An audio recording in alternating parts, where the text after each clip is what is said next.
अन्नदाता किसान भाइयों बहनों को नमस्कार।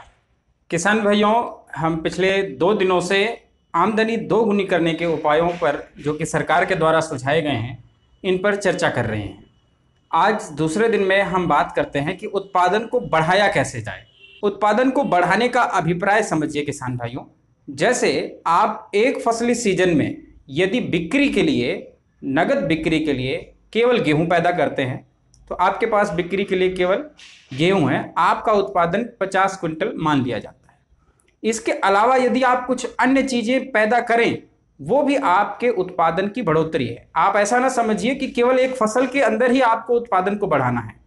आपको लाभ के विभिन्न आयाम जो भी हो सकते हैं, उन सभी को सम्मिलित करना है। आप केवल धान्य फसलें लगाते हैं, अनाज की फसलें लगाते हैं, तो आप सब्जी भी लगाइए, फल के भी पौधे लगाइए, थोड़े बहुत मसाले हैं, पुष्प हैं, बहुत सारे आयाम हैं, आप इनको सम्मिलित कर सकते हैं। पशुपालन को आप अच्छा कर सकते हैं। यदि आपके पास एक गाय है तो आप उसकी अच्छी देखभाल करिए, उसकी बछिया है वो भी गाय के रूप में तैयार होकर के आपको दूध का अच्छा उत्पादन दे सकती है।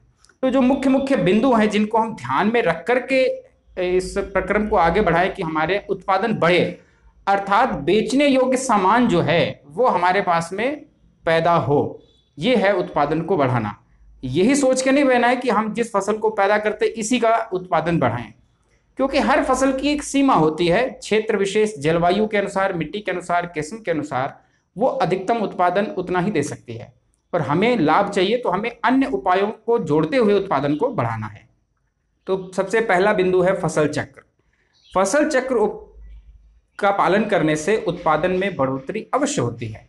समय प्रबंधन, कल भी मैंने ये बात की थी, समय पर यदि सारे कार्य करेंगे तो हमारे उत्पादन जो है ये 25 से 30% तक बढ़ता है। समय पर सिंचाई, समय पर बुआई, समय पर खाद उर्वरकों का प्रयोग, समय पर कटाई व भंडारण। बीज यदि हम प्रमाणित प्रयोग करते हैं तो यह प्रमाणित बात है कि 15 से 20% तक हमारा उत्पादन बढ़ता है। खाद व उर्वरक का प्रयोग, मृदा स्वास्थ्य कार्ड की संस्तुतियों के अनुसार उत्पाद प्रयोग करने पर यह हमारे उत्पादन को बढ़ाता है। सूक्ष्म पोषक तत्वों का उपयोग, अधिकतर किसान भाई केवल नाइट्रोजन, फास्फोरस, पोटाश, जिंक और सल्फर तक ही सीमित रहते हैं, परंतु फसल को सूक्ष्म पोषक तत्वों की आवश्यकता होती है।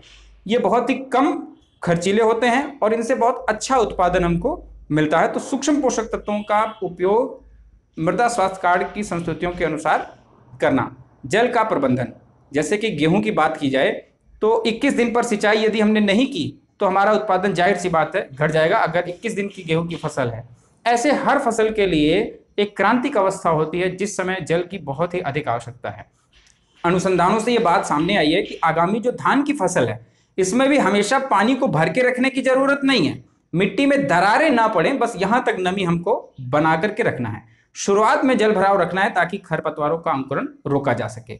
इसके अलावा है गैप फिलिंग। गैप फिलिंग का मतलब है खेत में जब हम बुआई करते हैं अथवा रोपाई करते हैं तो कुछ हिस्से छूट जाते हैं जल्दबाजी में, या फसल वहां पर खराब हो गई, तो उसे खाली नहीं छोड़ना है, उसमें दोबारा से आप रोपाई कर दीजिए। उस जगह पर पौधे हमारे रहने चाहिए जिससे कि प्रति यूनिट, प्रति इकाई में हमको अधिक से अधिक उत्पादन मिले। विरलीकरण, बहुत ज्यादा पौधे होने पर भी बहुत ज्यादा उत्पादन नहीं मिलता है, क्योंकि प्रत्येक पौधे को आवश्यक वातावरण, आवश्यक खाद, पोषक तत्व, हवा, जलवायु नहीं मिलती तो वो उत्पादन नहीं दे पाता है।